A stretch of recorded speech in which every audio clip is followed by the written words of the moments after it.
Today we are going to discuss about metal and non-metal. I already know that you have done with physical properties of metal and non-metal. So today we are going to discuss about the chemical properties of metal.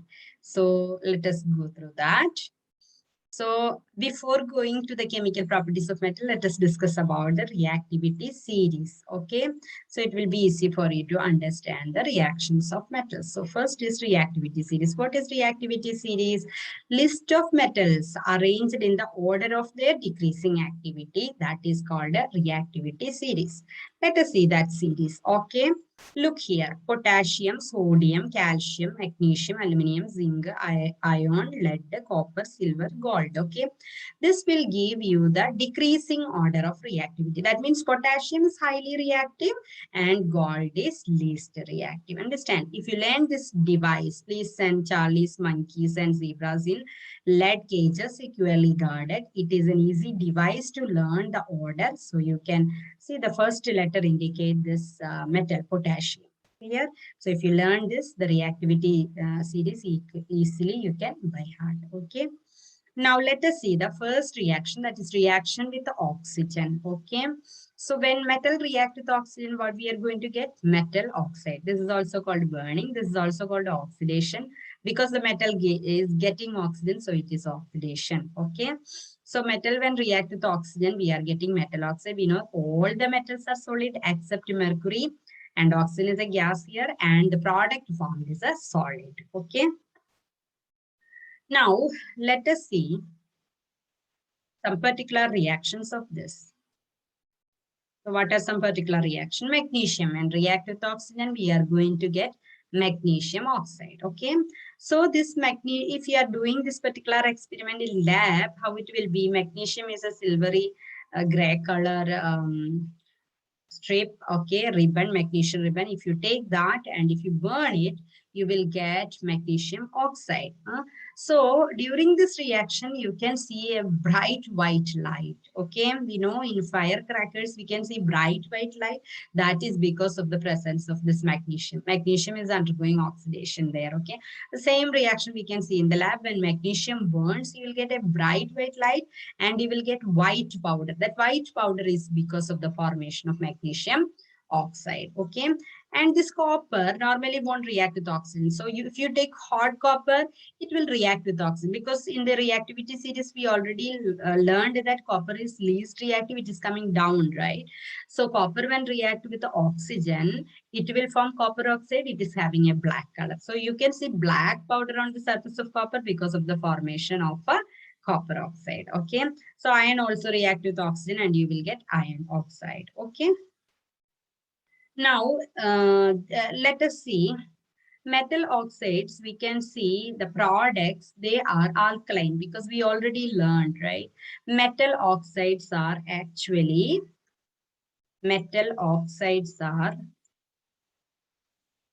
basic in nature.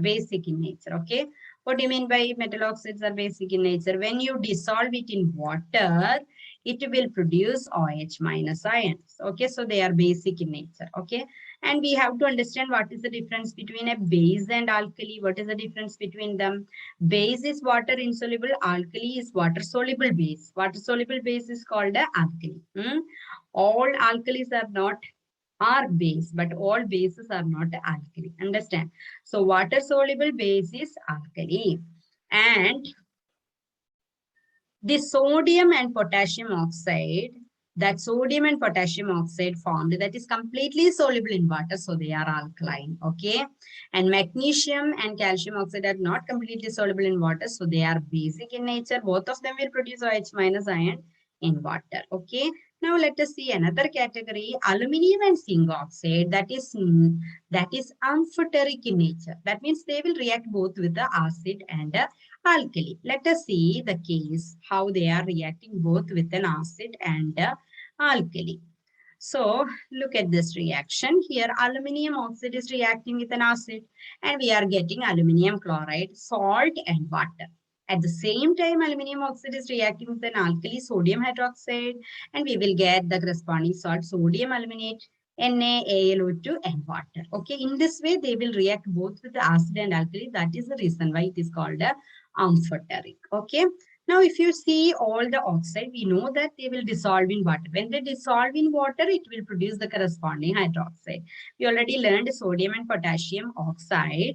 The sodium and potassium oxides are water soluble. So this is alkaline and they will produce the, in the product itself, we can understand it is producing OH minus in water solution. This is also producing OH minus and this both are producing OH minus ions in water. Okay. Magnesium oxide only dissolve in hot water. Okay. And this calcium hydroxide, you know, this calcium hydroxide is also called a lime water. Now, let us see how, in the reactivity series to which metal it is reacted. So if you see the reactivity series from potassium to copper, all the metals are reacting with the oxygen and producing their corresponding oxide. But when we are moving down, the reactivity is decreasing and we can see that copper, hot copper only reacting. Normal copper is not going to react, hot copper. That is why, because the reactivity is decreasing down. But all these, mercury, silver, gold, platinum, all these are not going to react with the oxygen because this is least reactive. Okay. Now, next case. Why does sodium and potassium stored under kerosene? Very important question, past paper question. Because what is the reason? We already discussed in the reactivity series, they are top. Okay, they are highly reactive, right? So they react vigorously with the oxygen. And so in order to avoid that reaction, we are keeping it in the kerosene oil. And magnesium, aluminum, zinc, and lead, they have a capacity to form metal oxide over them, and this metal oxide will act as a protective layer. Okay, we know that aluminium we are using in window panels. What is the reason? Because aluminium has a capacity to form aluminium oxide over it, so it will further prevent any oxidation or any type of reaction to water or acid. Okay, that is the reason why this aluminium we are using in window panels. Okay. And now, if you use solid iron rod, it will not react easily. Okay, because its surface area is less. So what we will do is we can finely divide it, or we can use small wires of iron, that is iron fillings. We can use. So what will happen? It will burn easily. And it will form corresponding oxide. Okay, they won't easily burn. Okay, because their reactivity is less. Now, hot copper also we discussed already. Now, let us see reaction with water. How metal react with water. When metal react with the liquid water, we will get metal hydroxide and hydrogen. But if it is reacting with the gaseous water, that means steam, we are getting metal oxide and hydrogen. Okay. When this metal oxide dissolve in water, again we will get metal hydroxide. This is the process. Okay. Now let us see how the reactivity, the order of reactivity is. We already know that potassium and sodium is highly reactive. So violently react with cold water. We only need cold water. Okay. So both potassium and sodium, we violently react with the cold water, but calcium, it will react less violently with the cold water. And all these reactions are exothermic, means it will eject heat during the reaction. If you touch the test tube where the reaction is taking place, it will be so hot because it is exothermic reaction. Okay. Now, magnesium only react with the hot water. Aluminium, iron, and zinc, all these three metals will react only with the steam because their reactivity is less. But from lead onwards, no reaction will be there. They won't react with the water. Okay. Now, let us see the reaction, how they are reacting. Sodium when react with the water. When you put sodium in water, violently it will react, I said. So sodium and potassium actually, if you put in water, they will catch fire. Okay, and you can see bubbling inside that. What is the reason for that bubbles? That is because of the formation of hydrogen gas. Very important, the bubbles are due to the formation of a hydrogen. Okay, magnesium also react with water and produce bubbles. That bubbles are due to the formation of a hydrogen. But some metal like iron, aluminum, they won't react with the liquid water. They will react with the gases, steam, water, steam in the form of steam. So here the state symbol, if you see, that will be G, gas. Okay. So we will get corresponding oxide instead of hydroxide and hydrogen. Okay. The powder will be solid metal oxide will be forming here. Here also solid aluminum oxide plus hydrogen will form.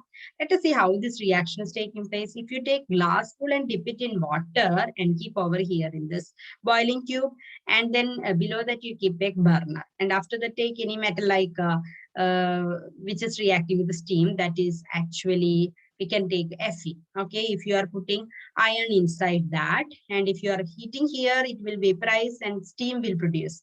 Water will vaporize and steam will produce, that will pass over here. So it will convert into corresponding oxide. That oxide we can see here. At the end of the reaction, oxide we can, powdered oxide we can see here.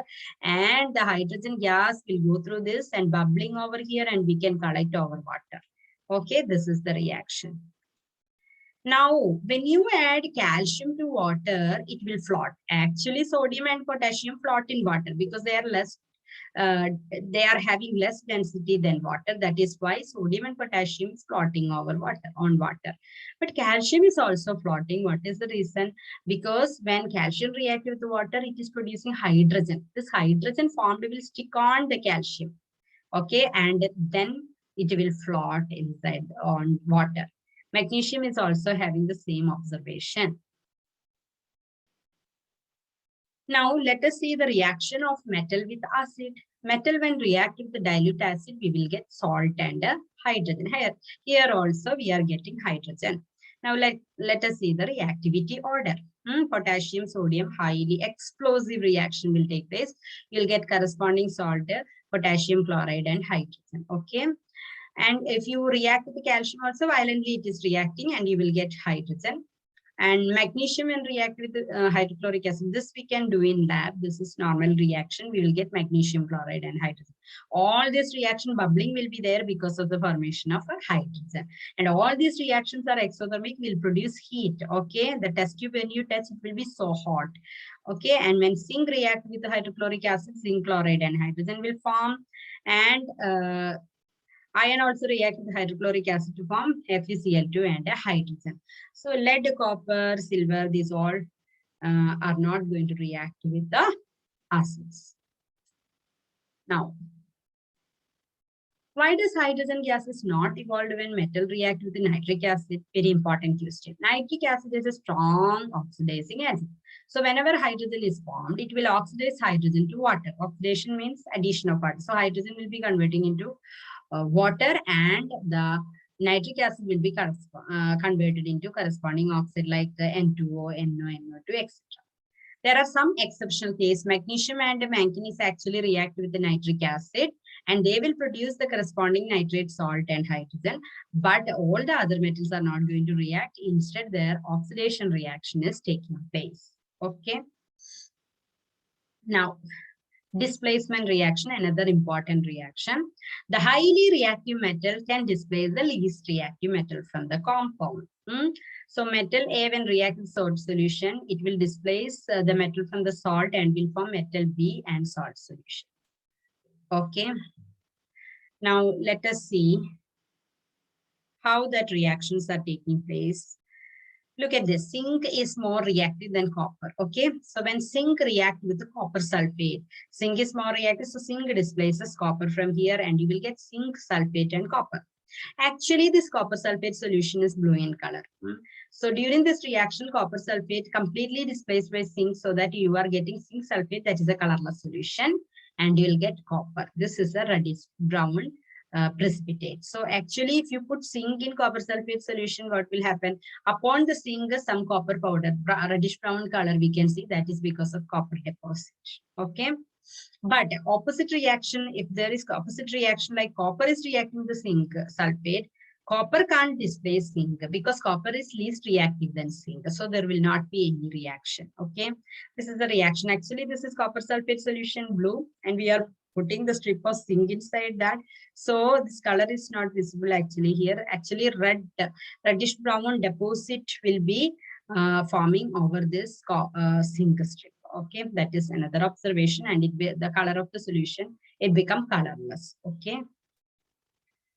Another reaction is zinc is more reactive than iron. So zinc, when react with iron sulfate, zinc will displace iron and you will get zinc sulfate and iron.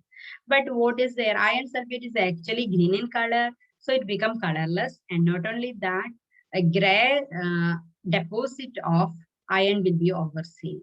Okay, but the opposite reaction will not take place. There will not be any reaction because iron is, what is the reason? Because iron is, which is more reactive among them, zinc or iron? Zinc is more reactive. So iron is less reactive than zinc, so it can't displace zinc from the zinc sulfate. That is the reason. Okay.